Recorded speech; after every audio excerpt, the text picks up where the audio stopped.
Impact Family, impacting the world through healthy family. Shalom saudara-saudara, selamat berjumpa dalam renungan keluarga malam hari ini. Saudara, kita menghadapi hari-hari di mana Tuhan Yesus akan disalibkan. Peristiwa-peristiwanya akan kita baca. Saat ini kita baca dari Lukas 22 pada waktu Tuhan Yesus di Taman Getsemani. Saudara, supaya kita bisa mengerti dan dapat merenungkan firman ini, mari kita berdoa. Tuhan, kami mohon kiranya Roh Kudus yang memberi penerangan supaya pada waktu kami membicarakan peristiwa ini kami dapat mengerti dan dapat menerima. Dalam nama Tuhan Yesus kami berdoa. Amin. Ayat 39.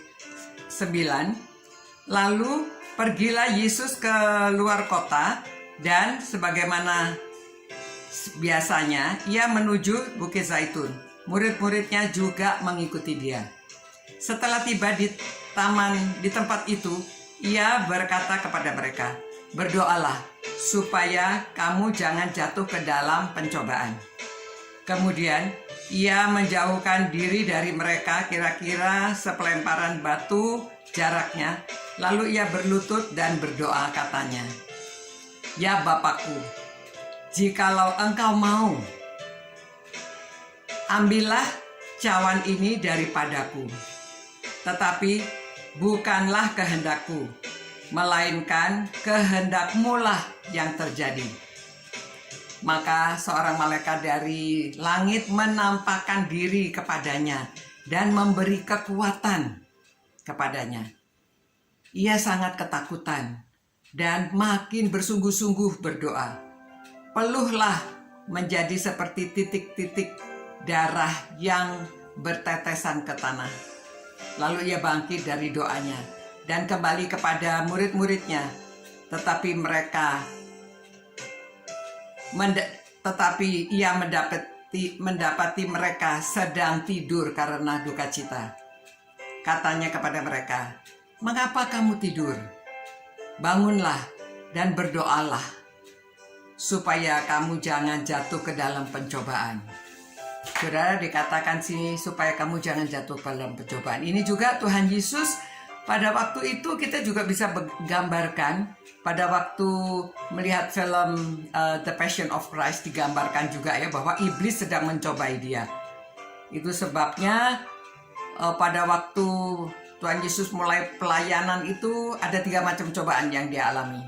Dan salah satunya adalah supaya dia menjatuhkan diri dari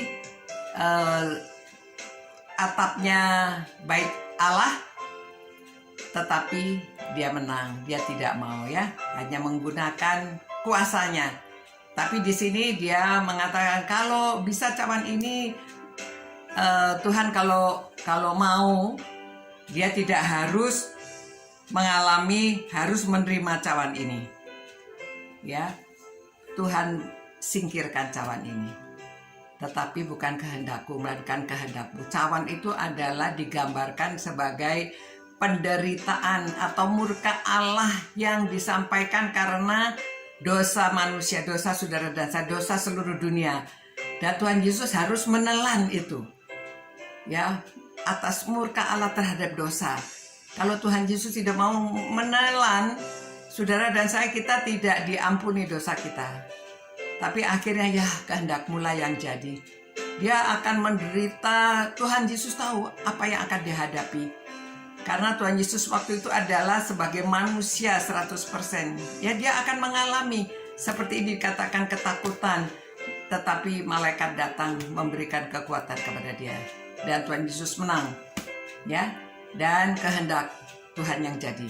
Saudara, pada waktu kita berdoa, pada waktu kita menderita, pada waktu kita sakit, pada waktu kita menghadapi keluarga yang sakit, pada waktu menghadapi segala macam penderitaan, kita mestinya bisa berdoa seperti Tuhan Yesus. Kalau bisa memang semua itu jauhkan, jangan kita mengalami. Ya, kita berdoa, tetapi masih tetap mengatakan kehendak-Mu lah yang jadi. Karena Tuhan tahu apa yang paling baik bagi saudara dan saya. Yang terbaik Tuhan Yesus mengalami dan dia tetap minum cawan ini sehingga saudara dan saya bisa ditebus dosanya, bisa dihapus dosa kita. Itulah ya, saudara, mari kita berdoa.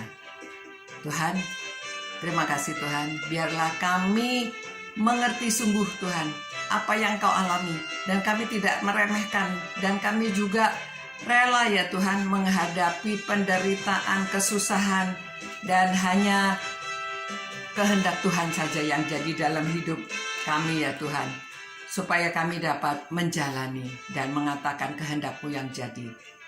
Ya Tuhan, memang jangan bawa kami ke dalam cobaan, melainkan lepaskanlah kami daripada segala yang jahat. Demi nama Tuhan Yesus Kristus kami berdoa, karena Engkau yang punya kuasa kemuliaan sampai selama-lamanya. Amin. Selamat malam saudara-saudara. Sampai berjumpa pula, kita terus merenungkan firman Tuhan dan Tuhan memberkati. Selamat malam. Ciao. Impact Family, impacting the world through healthy family.